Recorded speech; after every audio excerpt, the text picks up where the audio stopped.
Welcome, everybody. We have,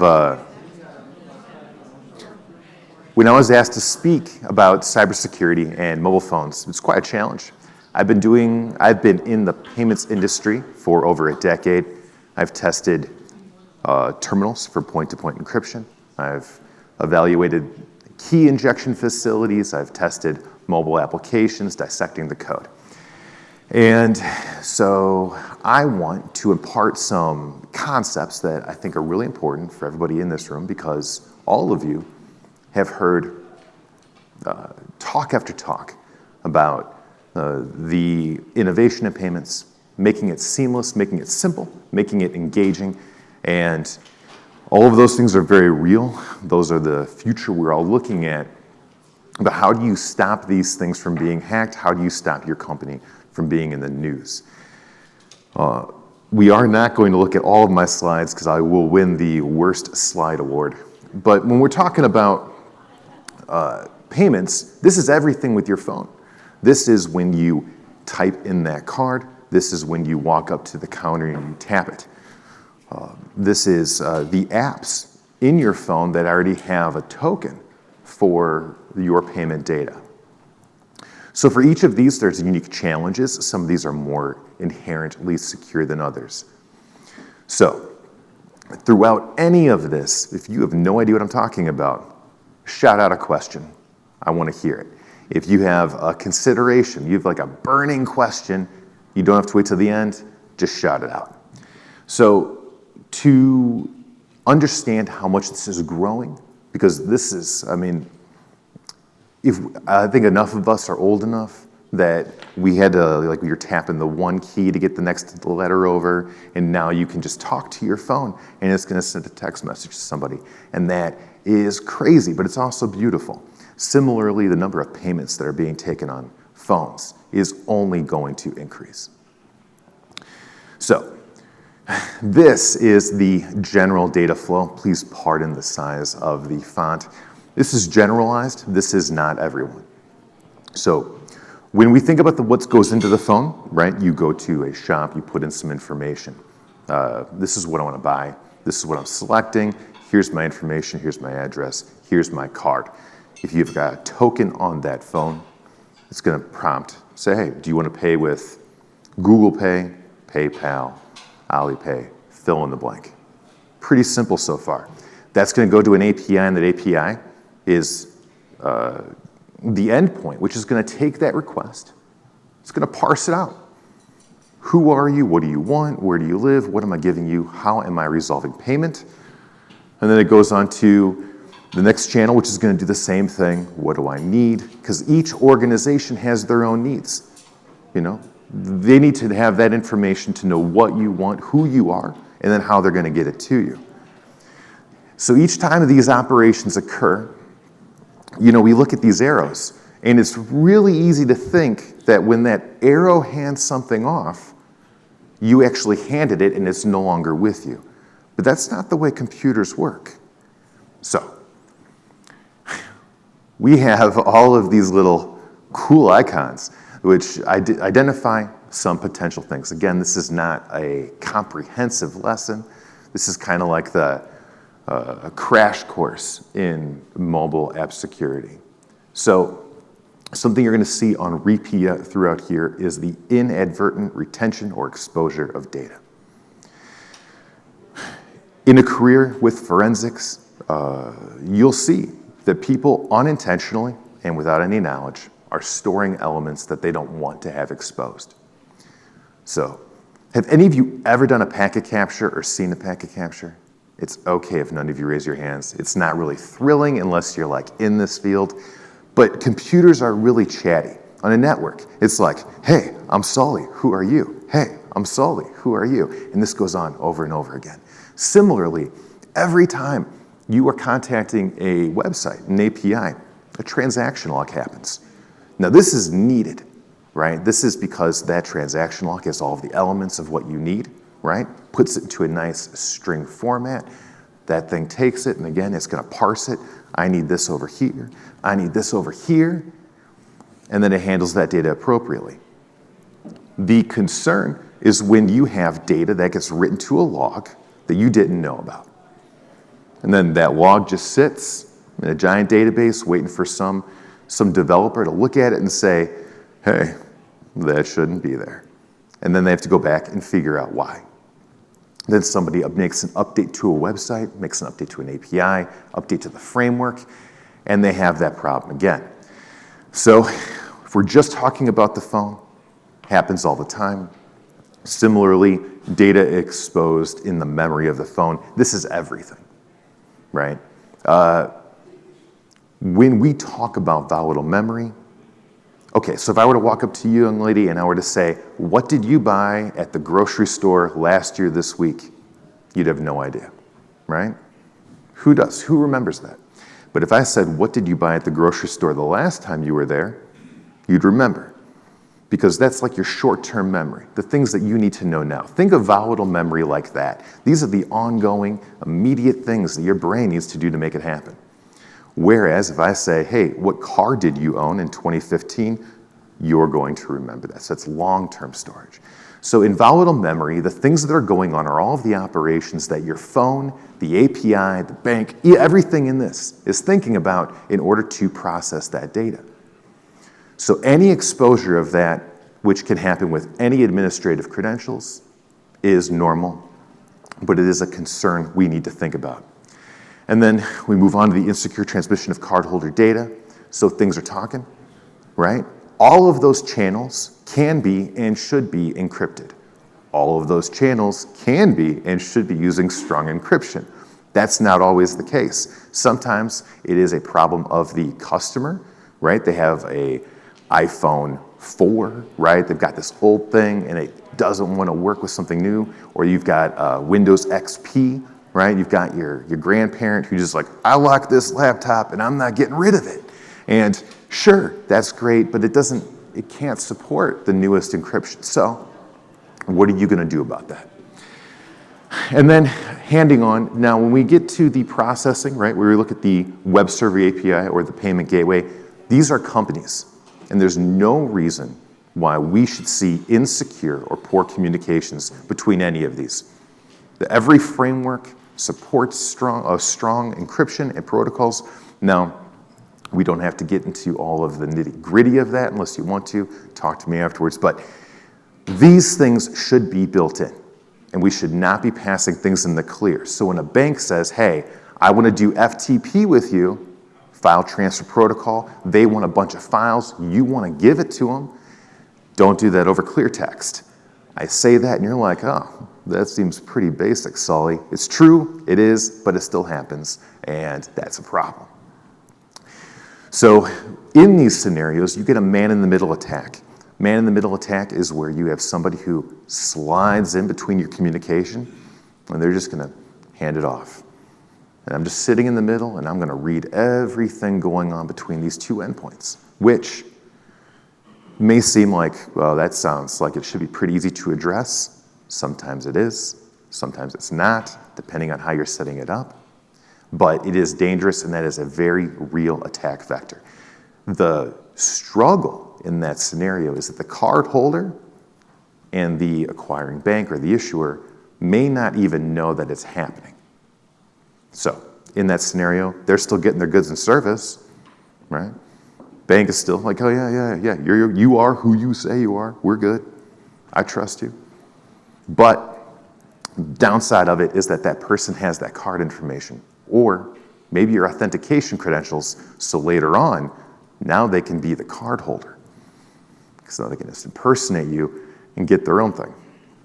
So throughout this, you're going to see repeating concepts. And again, we're not trying to boil the ocean here. So this slide, and man, again, we're not even at the worst slide on this deck yet. Thank you. So everything in green here are the things that companies can do. These are common principles that each of your teams should be asking. Now, if you don't develop code, that's cool. I want you to understand these concepts, because these are the questions that when a vendor comes to you, I want you to be prepared to ask.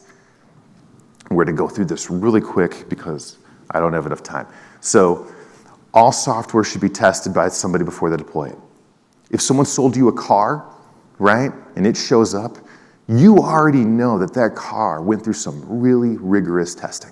I mean, they crash those things into walls, and they get reports, and they get grades, and you're like, oh yeah, I think this thing's gonna keep me alive if I crash. That's good. If software crashes, if software breaks, what happens with that data? You wanna know that what you are investing tens of thousands, millions of dollars in has been tested so it doesn't leak data that you don't want it to.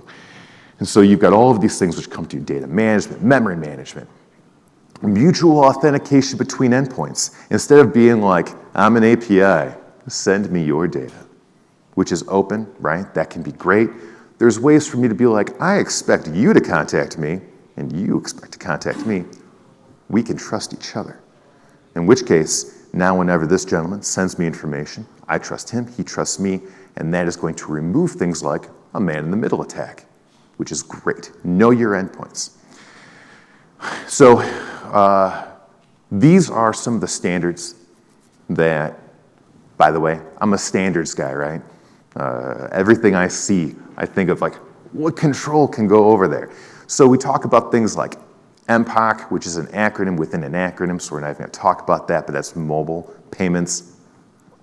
The secure software framework, the NIST secure software programs, you've got PCI, SOC, all of these things are ways that companies can demonstrate security. And I'm telling you this because they come up with a report that's templated. And that template will tell you everything you need so that you don't have to know all the questions as much. You can say, hey, do you have this report and does it cover thing you want to buy? And that way you have some assurances as you go. No, I'm really cruising through this short thing because there's a lot to cover. So if any of you have any questions, I'm asking you to reach out because these things are near and dear to my heart, truly. There are too many times where the person on stage is sitting there and they're telling you about the coolest thing in the world, but it seems kind of magical. You're like, I don't know how that works. Got some pixie dust in there or something.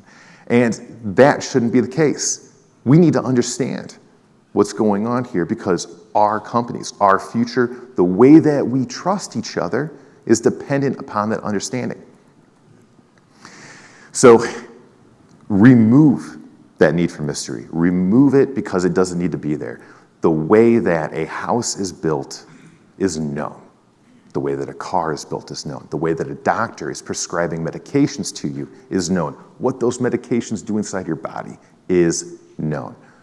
So why do we have to have IT be any different? So remove concepts from the abstract. Ask them, what does this really mean? Have them walk that data flow through you. Have them explain what's going on. They should be able to do that. And if they can't, because not everybody can be an expert at anything, I pretty much guarantee there's someone on their team who can. And don't be afraid to say, can you get this person to explain actually what's going on here?